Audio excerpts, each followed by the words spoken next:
why does war happen? Why do so many horrendous things happen? And why does it even matter? Why do we care? Religion, it creates arguments. Religion, it leads to hate. Religion, it leads to war. Religion, would the world just be better without it? Is that right? Is that true?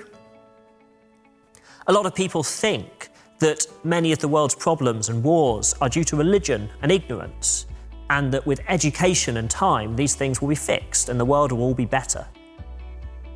But if we review history, we find that as religion has declined, as education has increased, it hasn't really stopped war, it hasn't really improved the world in those ways.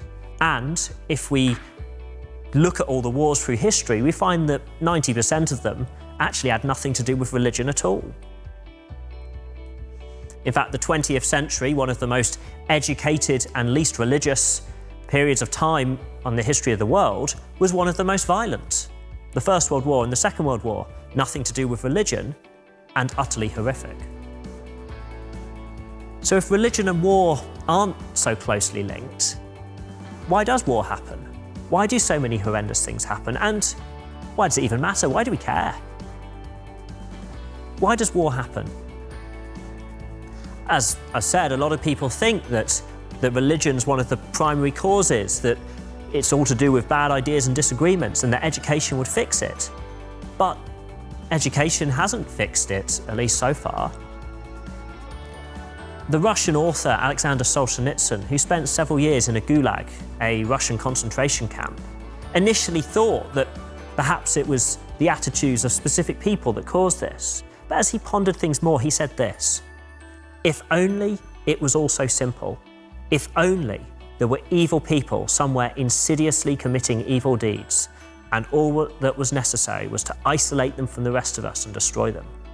But the line dividing evil from good cuts through the heart of every man, and who is willing to destroy a piece of his own heart?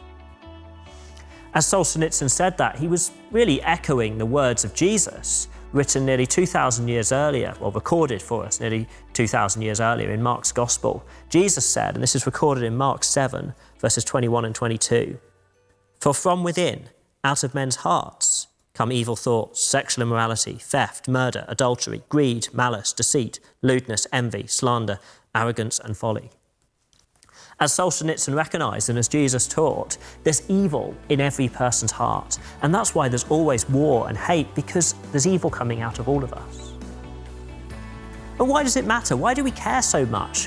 Why is it that a murder or a war is horrific? Why is genocide so horrendous? The Bible teaches that people are made in the image of God, that people have an intrinsic value because of the image of God that's stamped on them. And therefore life is precious and murder is a tragedy. War is horrifying. Genocide is almost inconceivable, or it should be, because of that value that people's lives have, because we're made in the image of God. And so as we look at the world around us, we see all this evil, we see that we deserve to be judged. And we don't need an educator to teach us how to be better. No, we need a saviour. We need someone to save us from who we are and from the judgment that we deserve. And that's why Jesus came. He came not just to found a religion or teach us something. No, he came to save people, to rescue people from who they are and from what they deserve. If you'd like to learn more about that, and if you'd like to check the numbers on war and religion, on how they're not as linked as people think, check out the links below this video.